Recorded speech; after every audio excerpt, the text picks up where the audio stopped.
Anna Drezen. Yes. That was a perfectly timed 30 minutes to do that. I had to wait till now. That's perfect. Yeah. Anna Drezen, welcome to General Meeting with Becky Sloviter, and thank you so much for being here. I am flattered and feel safe in your presence. Yes, that is the ultimate compliment. This is going to be the most fun kind of general meeting. We're going to have 800 threads, but we're going to follow them all. Yeah. Because this is just like the fun hang that I've been looking forward to with you. And it's an in-person one. Normally we're on Zoom. It has to be in person. Did we meet in a general meeting? Yes. Okay. Was I with the party over here with Lonely Island guys?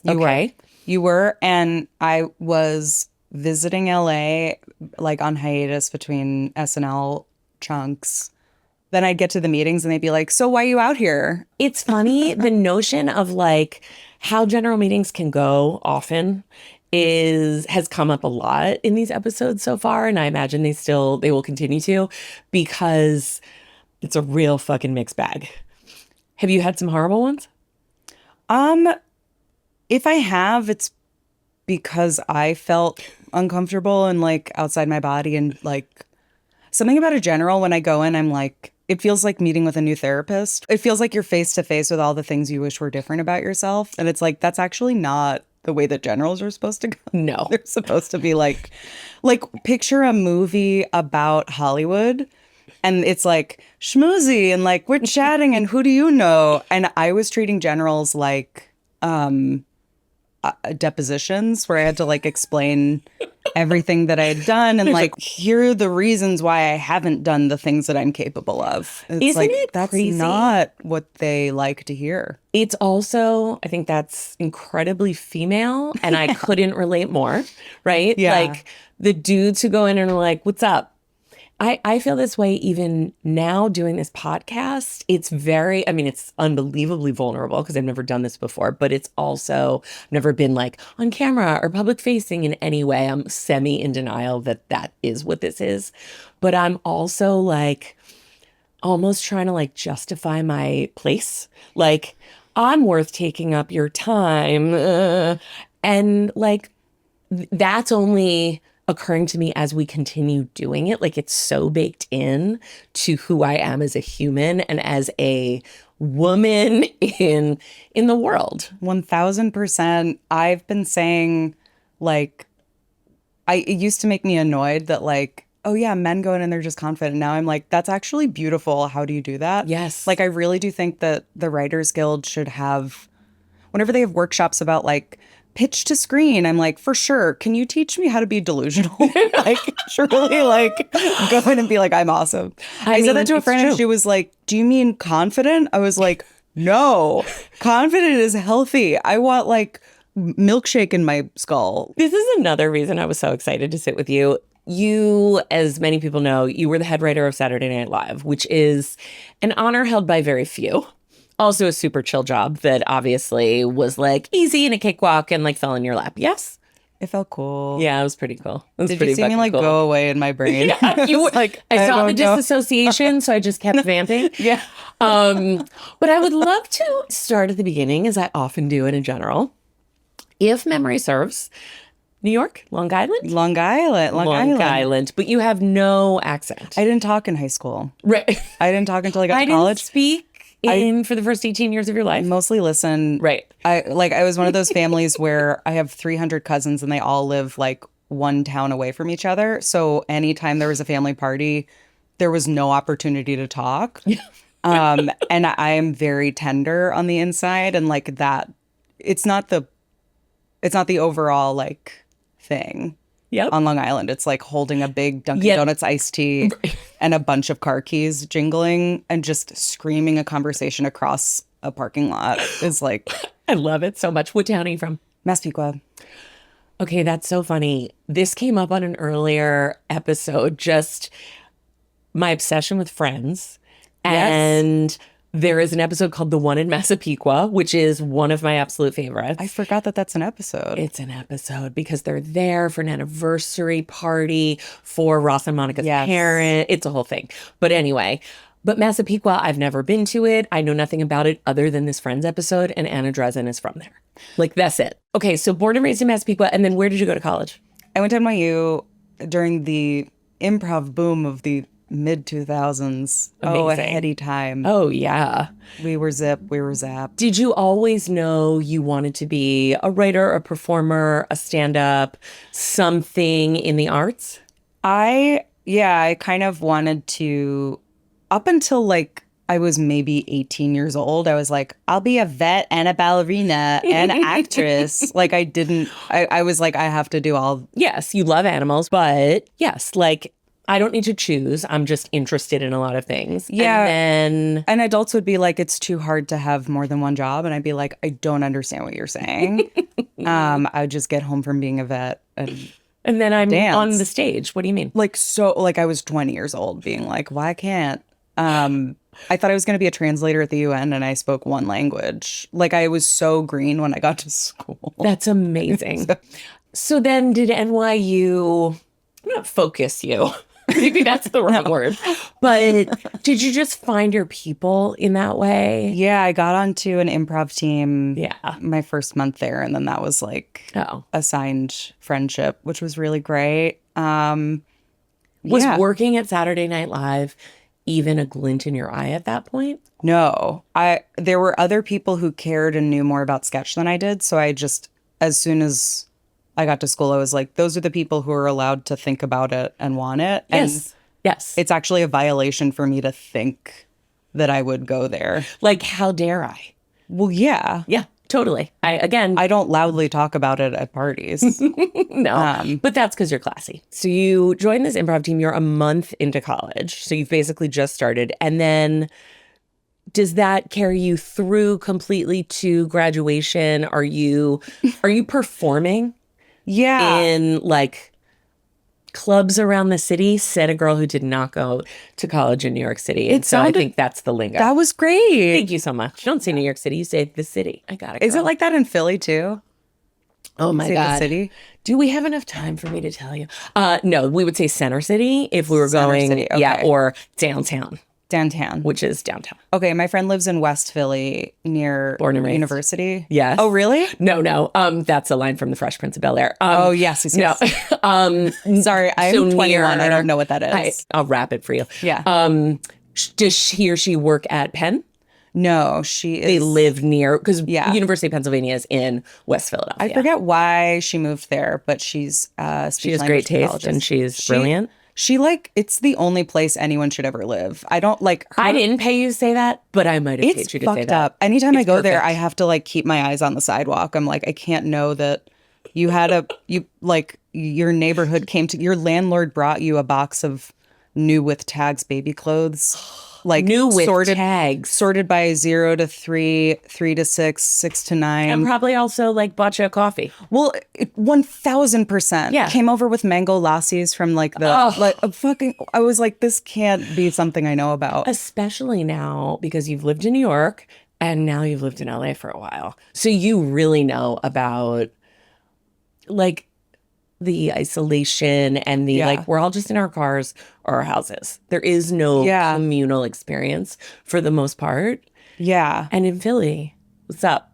Like, it's nuts. Go Birds. Go Birds. I was walking, I either am dressed for this podcast, dressed in a fancy dress for something, or wearing Eagles gear at all times. Like everything I have, it's like a Jason Kelsey hoodie, a Go Birds t-shirt. So very almost on a daily basis, probably partially because they won the Super Bowl.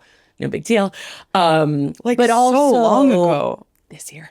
That felt like 100 years ago. And I think probably because of Jason Kelsey and Kylie Kelsey and Travis and Taylor and like all of it, it's a little more in culture lately. But yeah, I like really can't wear that shit out without someone being like, go Birds. And like, we just keep walking. I'm like, nice. I had an AirPod in, I was on the phone and I was like, one sec, go Birds.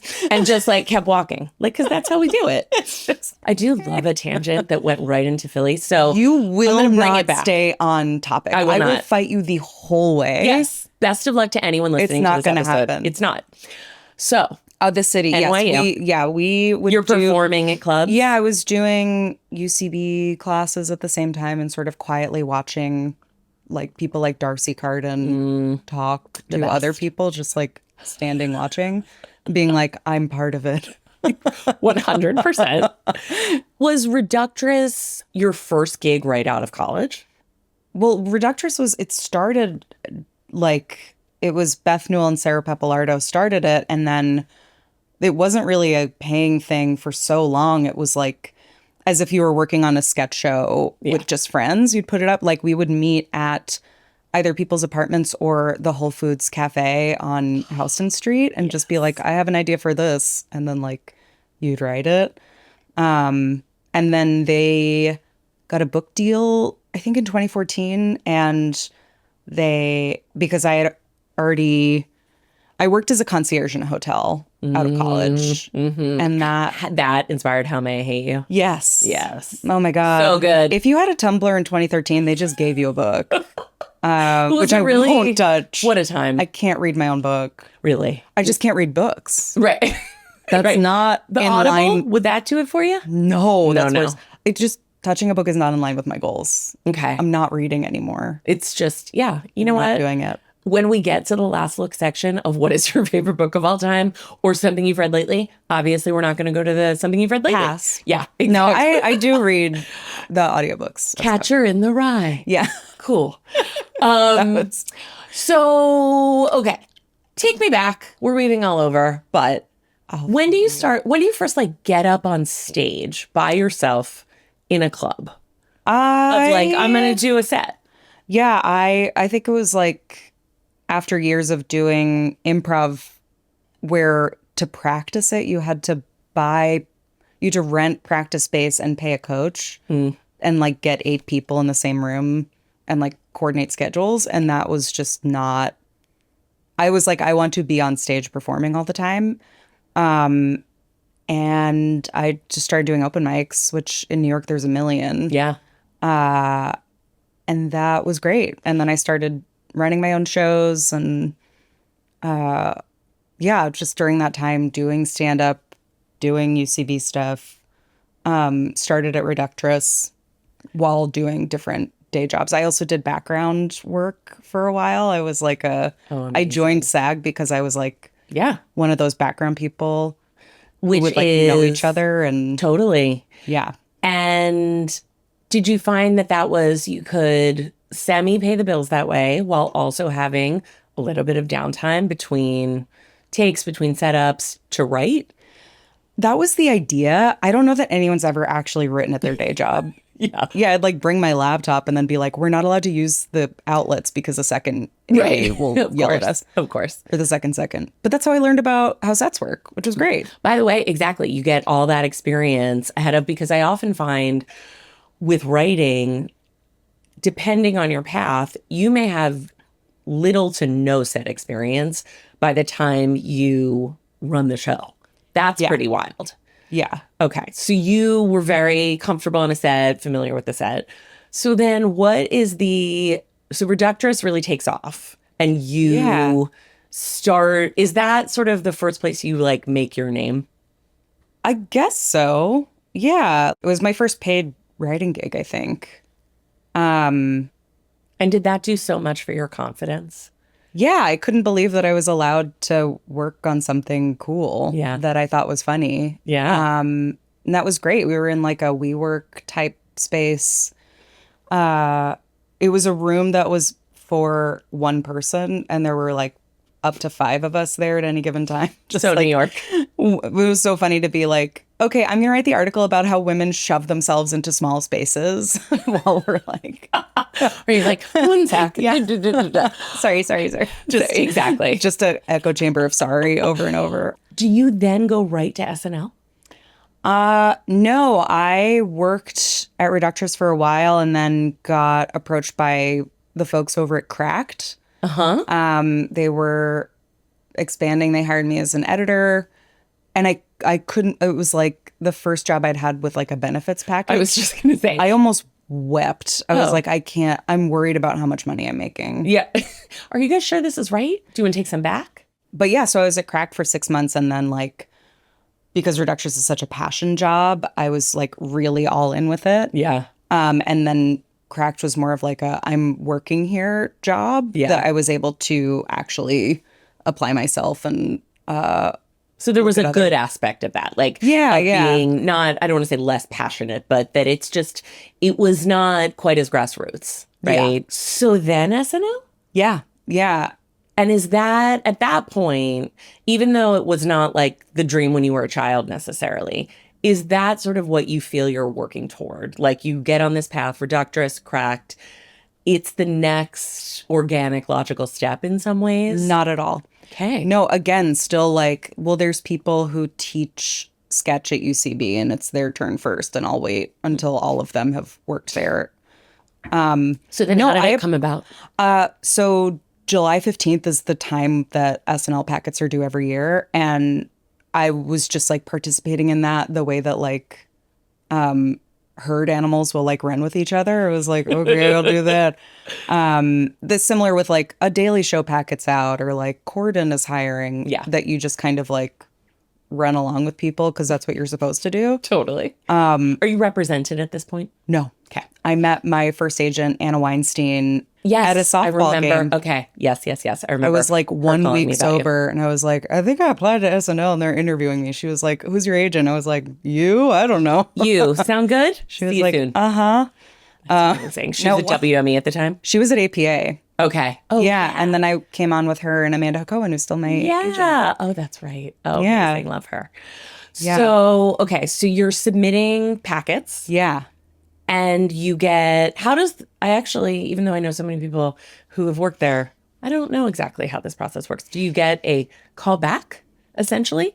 They're narrowing it down, or they narrow it down behind the scenes. I eventually was part of the process, and like they divide up the packets among the people, like the producers and head writers and stuff. And everybody reads a pile, and then it gets narrowed down. Yeah. And then they interviewed me, which was crazy. And then I knew Sudie Green, and yeah, she kind of gave me the interview prep that I needed, which she was like, I'll never forget. She was like, low status does not play there.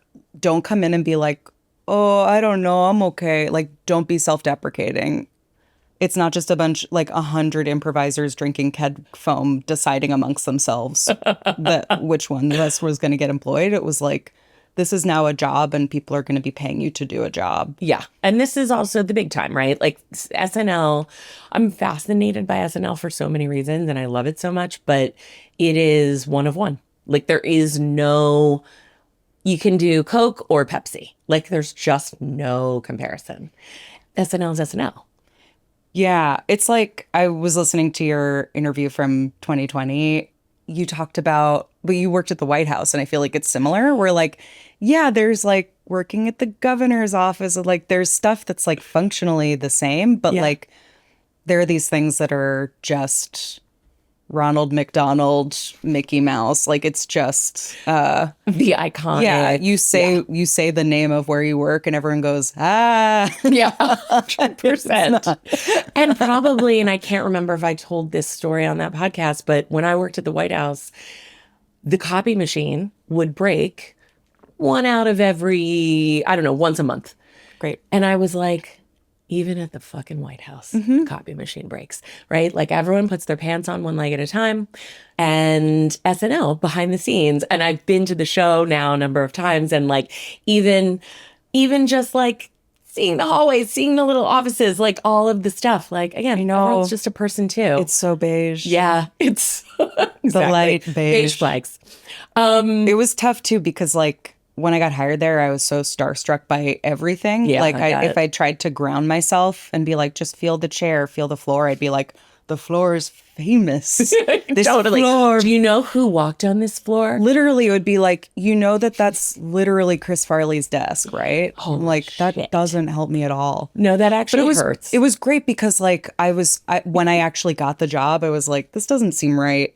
And I got to a certain level of super saturation of shock that like, that was actually good, because then I couldn't get any more overwhelmed. Yeah. And everything felt like I'm clearly in a hospital somewhere, like talking to the wall pretending this. So like the stakes are actually very low. Okay, so what years are you at SNL? I was hired late summer 2016 and then stayed there. LOL. What a time. It was great. When I got hired, they were like, yeah, so Hillary's about to win. So just like, you're not going to get anything on the show for a little bit because like we have stuff. Yeah. Basically, we know what we're going to write. Holy shit. So then life went another way.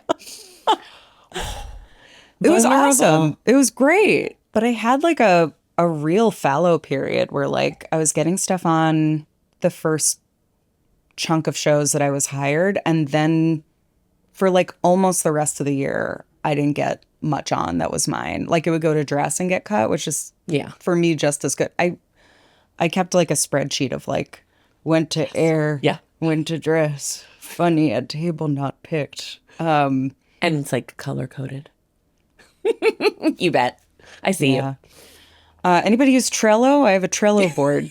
I used Trello for my phone sheet for years and then switched to Call Please. How does phone sheet work? Oh, it's like who you call and what their phone number is and what you talk like about? Anna Drezen, left word for Becky Sloviter. And so you're as an incoming and has your name and has your phone number. Okay. And then if I call you back and don't get you, that's called a left word. LW. And if I get you, that's connected. And if I need to call you, my code would be NTC, need to call. I want to say some people have it as out, like outgoing call. Okay. This is all the shit that when I was an agent's assistant, my first job in Hollywood in 2002, I lived and died by that phone sheet because agents also live and die by their phones. And so as an agent's assistant, that was like my Bible. Wait, can I ask you an advice question? Because this is a general meeting. Yes. Are you supposed to call your agent just to talk? Just to like, chat, like, how are you? What's up? Are you supposed to call? Okay. I have many thoughts here, and I'm going to try to make them succinct. We are living in such batshit times that like all bets are off. What used to be like, should I do this? Should I do that? It's savagery in this town right now. Even agents are hanging on by a thread. And the agencies themselves there's consolidations, there's, they're letting go of people all the time. So this is all to say that maybe in like the before times, a check-in of like, hey, would be good. But like, no, now it's like everyone is underwater with the tiniest straw for air, as my best friend Amy would say, and just trying to survive a bit. So like, there's almost the like, you don't have time to bleed and neither do they. You don't have time to bleed and neither do they. That is your Girl Wash Your Face or whatever book that's your, you don't have time to bleed and neither do they. Exactly. Your arms are folded on the cover. Exactly. They're selling it at grocery stores. That's how popular your book is. I'm so excited for this. So you're at SNL. Yeah. Okay. Trello, keeping track. Oh yeah. So like some sketches would get on. Yeah. I like had a real stepping on rakes period. Yeah. Like it just wasn't, I don't know. It was tough, but I was assisting. They'd like put you on older person's sketch. I guess that's not how seniority works. Sometimes it's not more seasoned person. Yeah, but maybe. like, yeah, I was also doing a lot of Weekend Update features and things like that. Yeah. Was there one that was especially very breakthrough-ish? Well, God, it's so funny. Like being someone who worked at SNL who talks about SNL is like, what a way to paint a target on your back for other people who work at SNL to We're gonna edit this out. Send a clip to their friends to be like, can you believe they're talking about SNL? Look at this asshole. Look at this person who thinks they worked there because they did. Because they were the head writer, I'll remind you. No big deal. Well, I got to work with Kate McKinnon my first week, which was another one of those like, I truly didn't know we were allowed to talk to cast. I thought that was like considered rude. That's amazing. But yeah, I wrote this character, Debette Goldry, that was like, yes, like when they roll out a legendary actress who's like medically old and you're like very worried about her. Oh, I can hear Kate's accent doing that Yeah, voice. That was it was amazing. She's born to wear a neck waddle. That's what it's called. Is that what that's called? A waddle. So how long are you there before you are deemed head writer?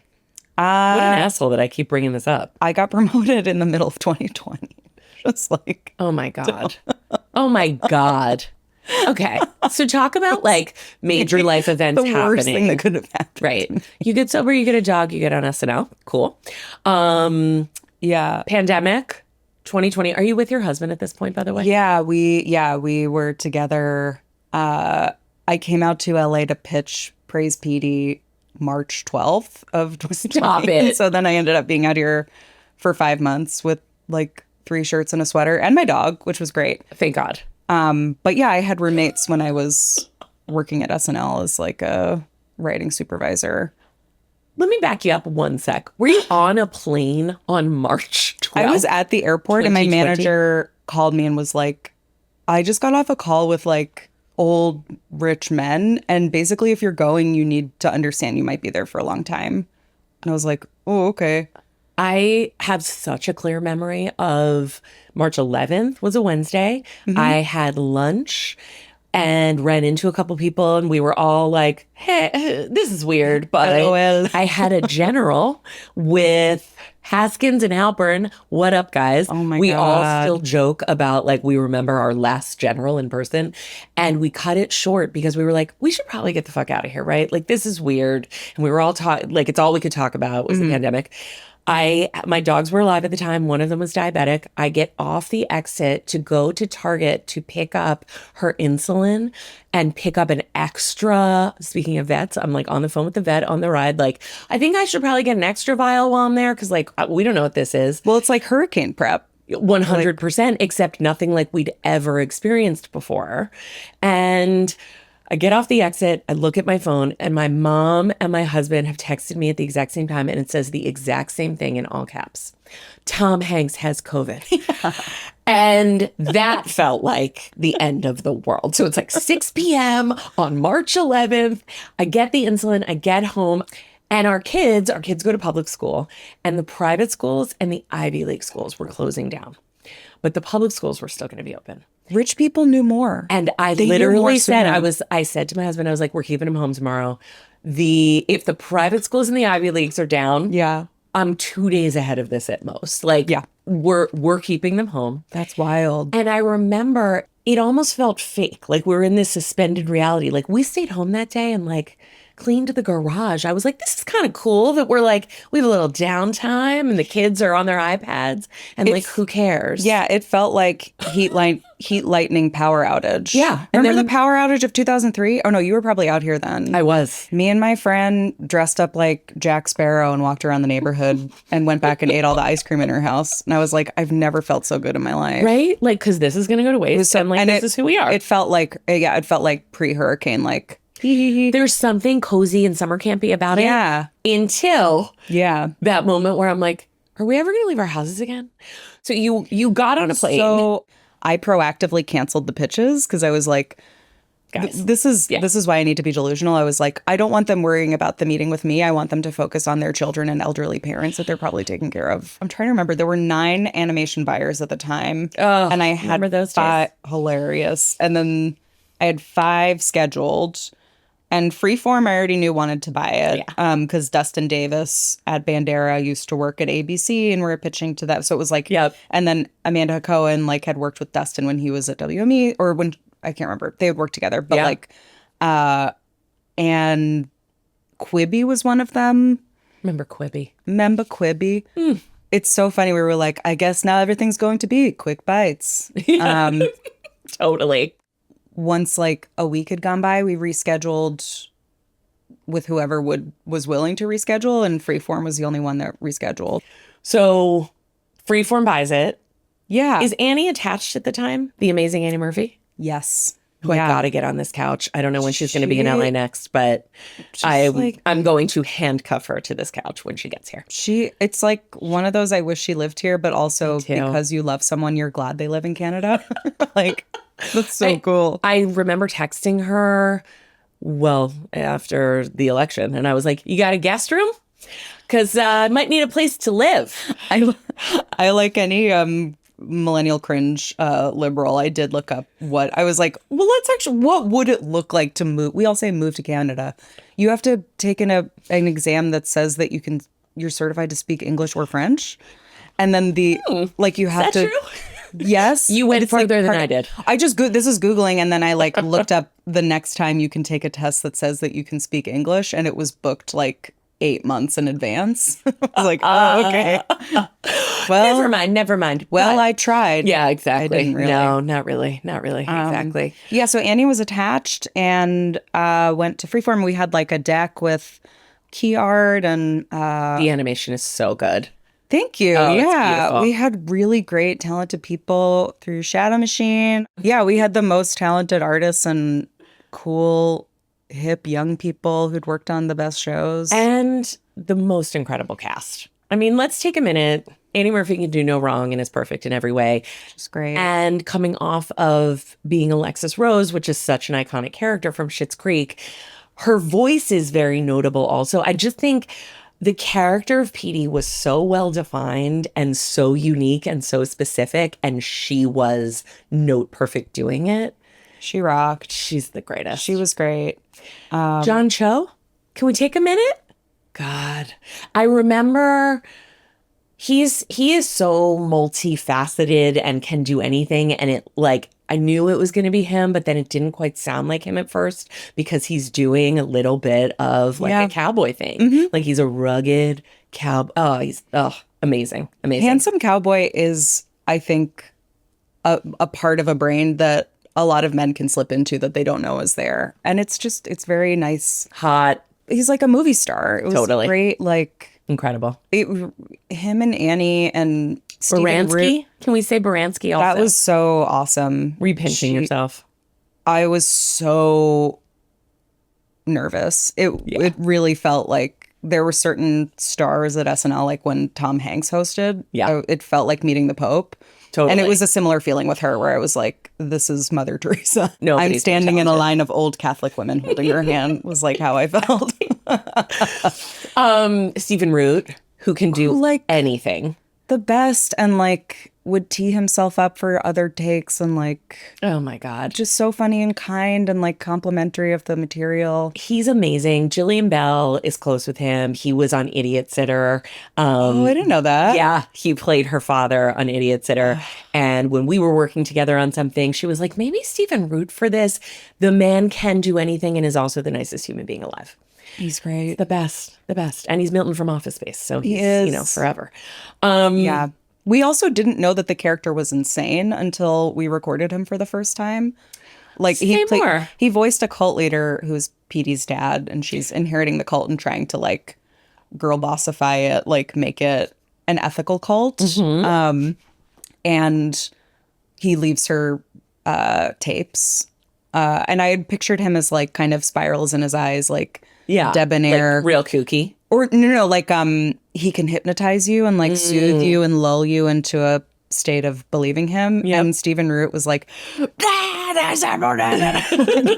like, wait, that makes so much more sense. That's if this is a comedy cartoon, why not have Stephen Root screaming? Yes. Which was really helpful. That's amazing. Is he on Barry at the same time?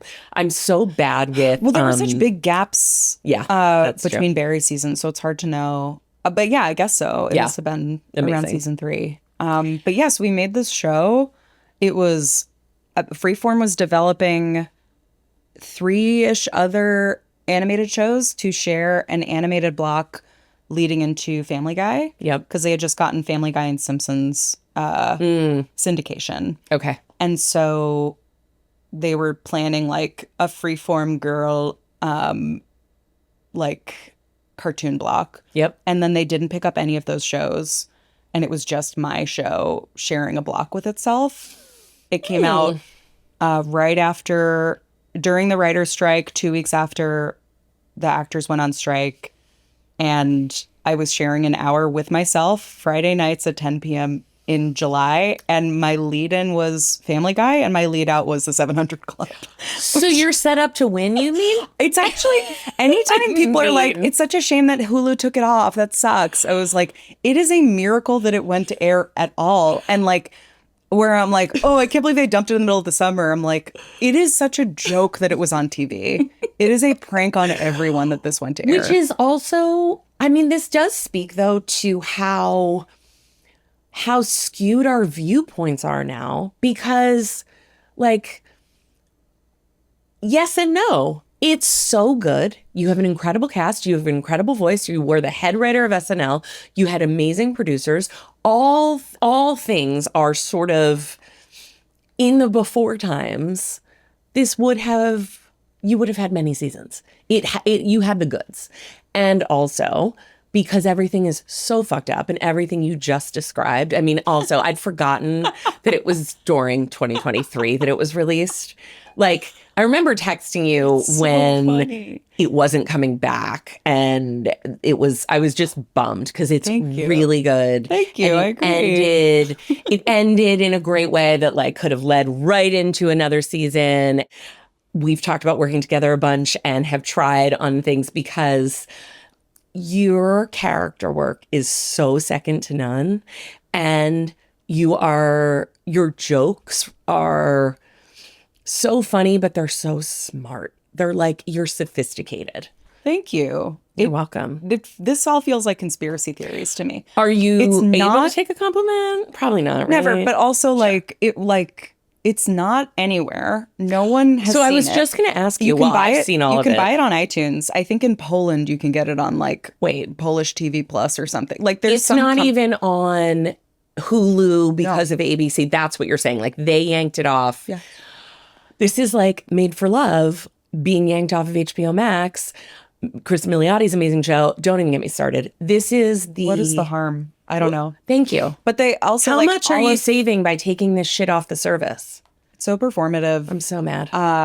It's like, yeah, you found the waste. There's so many great freeform shows like Single Drunk Female. Yes. That show's amazing. It's incredible. I couldn't agree more. We've lost the Library of Alexandria of like late 2010s medias. Yes. I think the Bold Type is also not available on streaming, which is a travesty. That is, I know. It's so good. It's a sacred text. So good. Oh, so true. Forget it. Such an inspiration for Petey too. The Christine Baranski and now I can see that. Yeah, totally. I love that. Yeah. That's so amazing. It's like, it's a bummer. And I definitely feel like it feels like the way that people talk about psychotic episodes where they're like, no, I really did think I was Jesus. Right. Where I'm like, no, I guess I really did think I was running a show and that it was like gonna be on TV. And then the doctors shot me in the neck with a dart. And now I know that it didn't happen. Like, I really am like, there's no chance. There's no chance. It's so, I have to hold out hope, but it is like, it's the tree falls in the forest thing. Like, did it happen? If like no one can pull it up, but, and let me say this in a positive bent, but I really, really feel this. It did. And you made it, and it's great.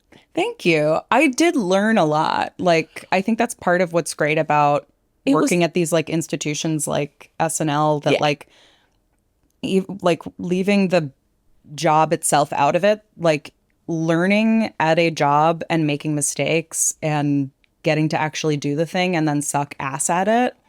And then move on to something else is so important. So it's vital. And it's the only way you learn. Yeah, like to go through the entire process from pitch to canceled. Yeah. Was amazing. Like to go through like the marketing Zooms. Even just to have the Band-Aid rip off to some degree of that. Like and I want to ask you what you're working on now and what's next for you, but whatever it is won't be your first time. And there's a comfort in that. There's a little bit like, I know how this is going.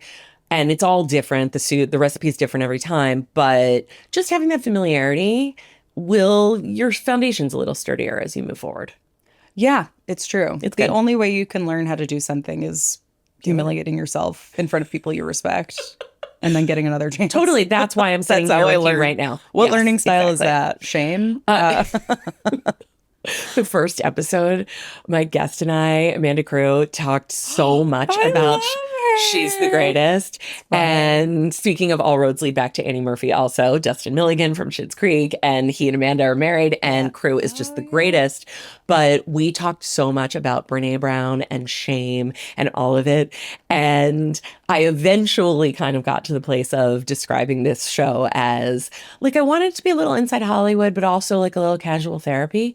And when my friend was listening to the episode, she's like, well, I'm glad you clarified, because I also was like, did I like happen upon a therapy podcast? And I was like, look, we are who we are. We all need it these days. It's fine.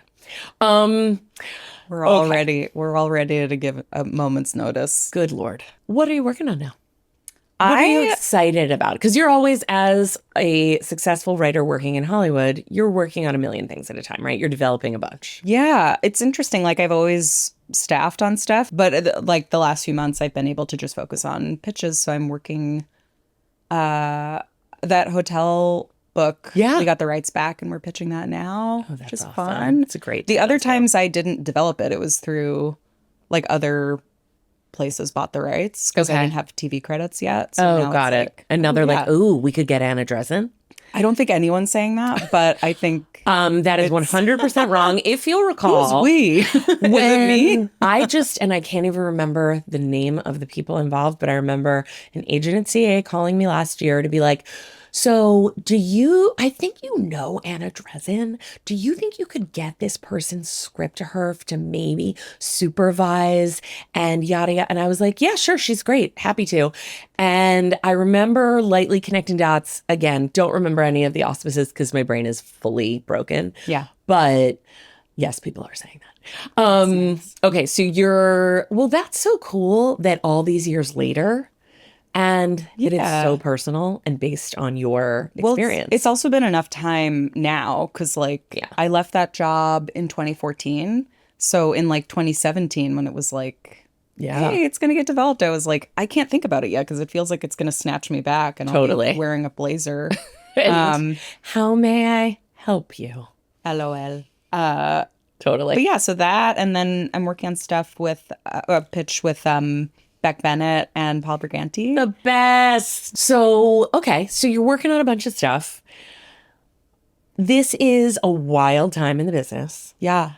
As they say in The Godfather, this is the business we chose. Like, this is what we're doing. Yeah. And it's also totally insane. Yeah. So you're finding, you're creatively inspired. Yeah. Yeah. Which is cool. I think thank the God. worse things get, the more I'm like excited.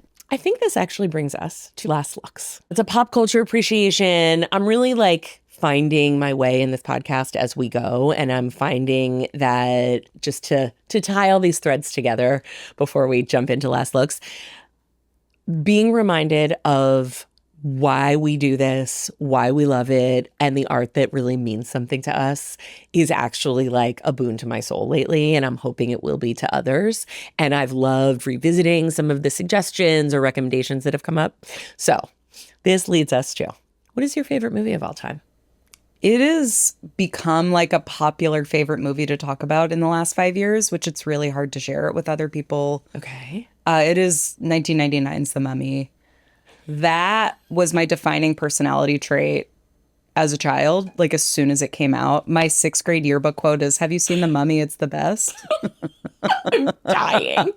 I'll send you a picture of it. Oh my God. We need to put that up on like the Instagram and TikTok for the episode. Please do. Yeah. I will. I'll send it. And this kid, Matt Martini's name is written over my face because he misunderstood what it means to sign someone's yearbook. He thought you write your name over Matt their face. Martini, who's also named Matt Martini. Matt Martini. I try to look him up and it's impossible. He was great at tap dancing. That is an all-timer name. Where like, is how he? lucky are you? I don't know where he is. Matt He was Martini. always a star. Where he is was. Wishing Find you me. well, wherever you are. Unless you've done stuff. In which case, not so cool much. You got to calm down. Yeah, exactly. Okay. Yeah, I love The Mummy, and it's really hard to share it with other like sort of brassy, busty, theater degree, non-practicing bisexual loser women who look exactly like me. It's like all of us like that movie. We are who we are, and all I can't want change here is authenticity. It's a perfect. It really is. It's not. I'm going to admit something to you right here. Never seen it. That only makes me happy. I should be kicked out of this industry. No, you shouldn't. No, because this is great. You've got like a big, beautiful birthday cake waiting for you. This is what I As say someone when who people makes tell me they have, movies- I'm like, oh, I'm jealous of you. You get to watch this. I think You know it's what? like, My kids would probably love this. I think, Great. How old are They they? do it. Now they're 12 and 15. Prime. Yes. Oh, great. Prime. Great. Let's Prime. get Matt Martini here and like get him in now here. we're good. I I love want to it. design my face. But it reminds me of Palm Springs a lot, where Really? it's like rom-com, funny genre thing. I love this. You're gonna go crazy. Oh my God. Or whatever. It'll Okay. be fine. Or whatever. Rachel Yeah. Weisz, though, right? I mean, obviously it's Brendan Fraser, we know, but Rachel Weisz can't do anything was wrong. born to be on a camera. Oh my God. There are certain people in the industry that if I met them, I just would be medically incoherent. Yeah, correct. I wouldn't be able to talk normal. No, not cool. I'd truly find an exit as quickly as possible. I'd have like there's a fire feeling. Just like turn the other way. Can't happen. Exactly. It's like Yeah. my dad putting his head in the freezer in order to avoid someone at the supermarket when in the 80s. He calls that the avoid. And he's like, you know what I did for an avoid once? Put my head in a freezer and kept it there. King. Yeah. And I bet it feels good. Yeah, it was pretty great. He was great. frozen when he got out, but he didn't have to talk to that person. So who cares? King. Okay. What? You are stranded on a desert island. I keep saying desert island or deserted island, and I don't know which is right, but you get it.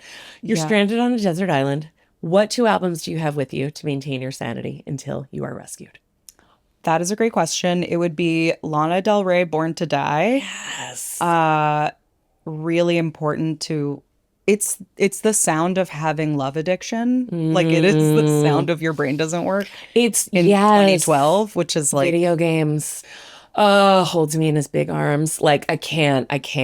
oh, it's great. Oh, it's perfect. Okay. Yes. That and weirdly Arcade Fire Everything Now. Why is that weird? I love Arcade Fire so much. Thank you. Yeah, no, it's like a great there are other choice. albums that are like more important, but when I'm thinking about like I can listen to an album tip to tail and feel incredible, Yeah. like either on a drive or in the shower or something, like Yeah. no skips. No skips. Oh, I love it.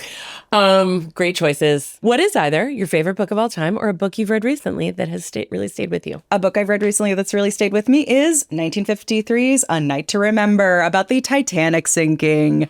You gotta read it. Wow. I'm in a disaster phase. I Okay. like hearing about big problems that I'm not in any danger of being in. I don't go on It's ocean. soothing, right? It's comforting. Yes. Titanic, Everest. Is that like Chernobyl. could be worse?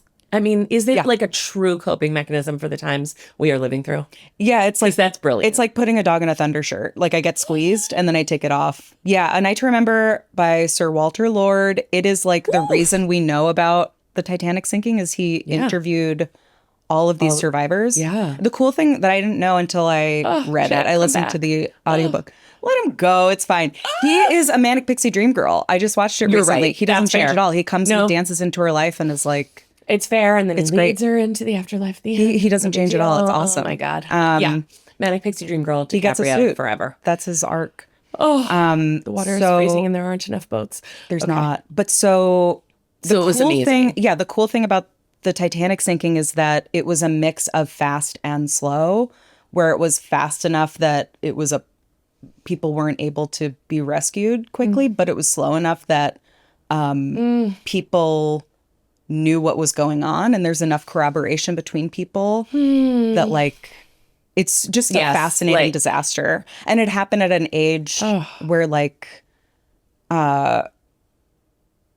newspapers and interviews were like a thing. Yeah. So it's incredibly well researched. Yes. And documented. Yeah, but then what I also like about it is that there's mysteries about Yeah. it, where it's like 20 people say this happened at one point, and 20 other people say that they saw Fifth Officer Lowe at the stern at this time, but that couldn't have been because this person says he was in boat 6 or It's whatever. like when people grow up in the same house and they have totally different experiences of 1,000%. yeah, but and they're both correct, but Yeah. it's so wild. Okay. It's great. That's an But incredible it's an phenomenon. amazing book, and I highly recommend it. Okay, and great. it like that's where a lot of the movie Titanic, like Yeah. there's different details, but it's fascinating. I only saw that movie 5 times in the theater. How about you? I saw Were it you once. too young? No, I saw it with, I was in elementary school. I saw it with my mom and dad, and I sat with my mom and my dad sat with my brother, partially because there was nudity and partially because the theater was so packed. But they were all the way in front. And I remember when Oh, God, her breast just came like- on screen, the silhouette of my brother going, Love it. I great. love it. So, final question. yeah. What TV are you watching right now that you would recommend? Doesn't have to be a current show. Could be rewatching 6 Feet Under. I am for the first time watching the Larry Sanders Show. And it is, as wow. somebody who loves just a collection of stupid little texture, as they call it, like, It's perfect. it is so shocking to see the kind of TV that you like on TV.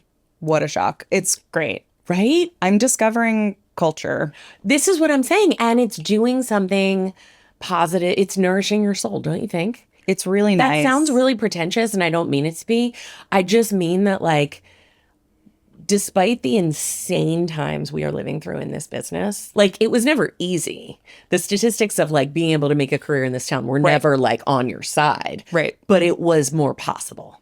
This is fucking crazy. But it is, I think, connecting with a show like Larry Sanders. And that's, what years was that? The 90s. It looks like it's from 1968. I think it's 93. God bless the 90s. It is crazy. It looks like they shot it. It take looks me like back. they shot it on a sneaker. Like, it's crazy. Totally. And yet, doesn't yet, matter. And perfect. the murderer's row of comedians and actors who are on that is, It's nuts. go find it. It's amazing. Is it even there? I'm just kidding. Of course it's there. It's on HBO. And I love it. then I also love Hard Knocks. Oh, they're I'm just doing fully Giants pandering. this year?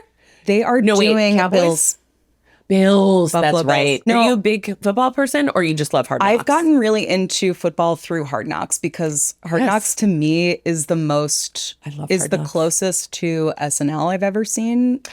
Totally. Where it is like, That's a great you have these comparison. gifted youngsters coming in, they've prepared their whole lives for this, and some of them are just going to fall down and fart and their leg explodes and that's it. And some of them are like going to be last round of the draft, and then like, Yes. there's just something about like seeing what makes people succeed and not. Totally. And the main thing is like, you have a thing once a week that you can kind of prepare for, but you have Yes. no idea how it's going to go. No, 100%. It's great. I love that. It's funny. I'm an Eagles diehard. I also love the Kansas City Chiefs because my husband is like a diehard Chiefs fan. But Josh Allen and the Bills, I have a real affinity for them that like every Eagles fan who listens to this, and certainly every Chiefs fan is going to be like, shut the fuck up. But I'm going to tell you what my husband analogized this to, which I thought was great. Like, in Anchorman, when Ron Burgundy's talking about Vince Vaughn's character, Wes Mantooth, and he's like, I may not like him, but God damn it if I don't respect him. And like, we call Josh Allen Wes Mantooth in our house. You like the Chiefs. I have to edit that out. I know. That's it's fucked going to up. be. My I know, hus- but my I husband is a do. There's my 49ers. Travis Kelce bobblehead or Funko, but it's next to my Tay-Tay drawing, so This it's is okay. insane. I That's know. fine. It's fine. I contain multitudes. My husband's a 49ers fan, so I like them too. This is, I know. I'm like a weird football fan. you work in the right industry. Do I? You're like, I like all these different things that I should hate because I like this one thing, but you're able to like, I do. Like, That's I such a- love what an George Kittle. Oh my God. what an important skill to have. Thank you. I love when football players have long hair that peeks out under their helmets. George Kittle's just It's the so fucking funny. best. Oh my God. Love it. They're great. But you should watch at least the first episode of Hard Knocks. Oh, I'm because definitely. Josh Allen spends most of the episode signing autographs for kids in training. Good for you, Haley Steinfeld. Just good for you. Oh my God. And Sinners. What a year. What a year. This is what I'm saying. What a year. I love that movie so much. It's so good. Similar to The Mummy if you liked Sinners. Yeah, great. Oh my God. you're gonna go I know what I'm nuts. doing tonight. This is great. I'm like very excited for you. I love it. Anna Drezen, thank you so much for being here. Thank this was you for so having fun. me. This was as fun, if not more, as I thought it would be. And it's like about time. And I have to say that like that meeting that we had was so inspiring. And like this whole time I've thought of you as like one of 3 people that is good and fun. And like you just for me are like tippy top. Oh my God. And so I obviously paid you to say that, but thank you so much. That was not a lot of money either. No, I know. I was right in. I was ready to go. But I like, do. I work for lowballed you. scale. You took it. This is work- the times we're living in. Guys, thank you for saying that, though. That's so kind of you. Of course. Thank you. I don't know how to end a podcast, so I'm going to get up and give you a hug. Yay! This was awesome.